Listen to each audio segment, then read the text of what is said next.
Okay, good morning po. Ito na po yung ating third step, no? Tayo po ay pupunta na po sa ideas framework. Last time po ang tinalakay po natin ay yung content para sa ipaparot po natin, ano po? So, yun po, no? Ito na po yun, no? So, yung solopreneur, ito po yung script, no? Ito na po yung mga ipaparot po natin. And then, ngayon po, pupunta na tayo sa next step. Ito na po yung ideas framework. No? So, nakashare po yan sa ating pong mga Google Drive base po doon sa ating pinasa po ni Pastora. Ano po? So, ngayon po,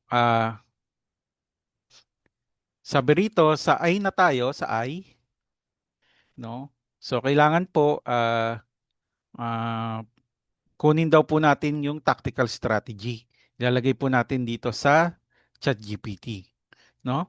So ngayon, kukunin natin ito hanggang checklist, no?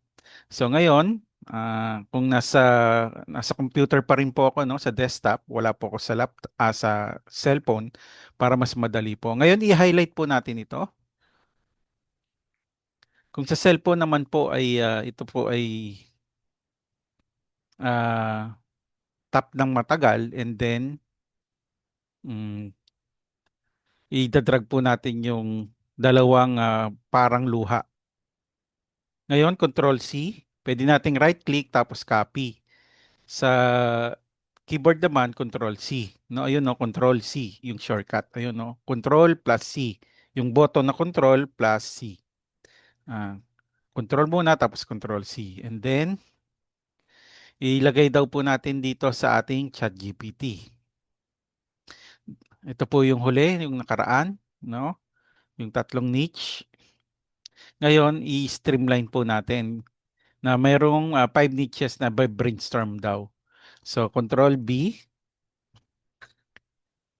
yun yung paste. Sabi dito, no? Hey chat, I work as a virtual assistant. Ako po virtual assistant. Dito na pwede pong bookkeeper, ah, pwede pong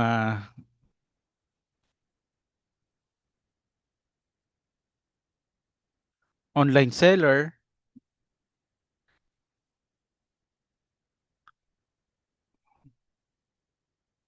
and then I do ano daw yung ginagawa natin? Ito yung trabaho natin. Ano yung specific job na ano natin? Administrative work sa akin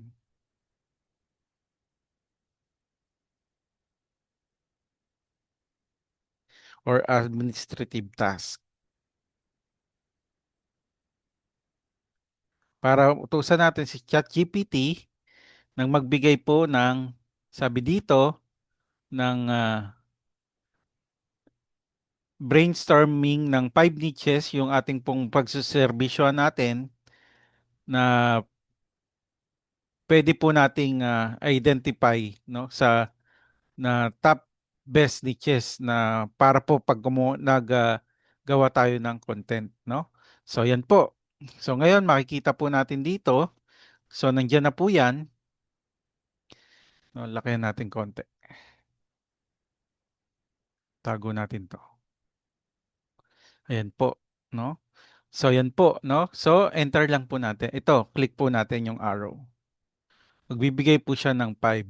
Ayan na po. Coaches and consultant, e-commerce, busy entrepreneurs, pwede po, no? So yan po. So yan na po yung una nating ah sa ideas po. Ano po? So see you po sa ating next step po para po sa D, sa divide. God bless po.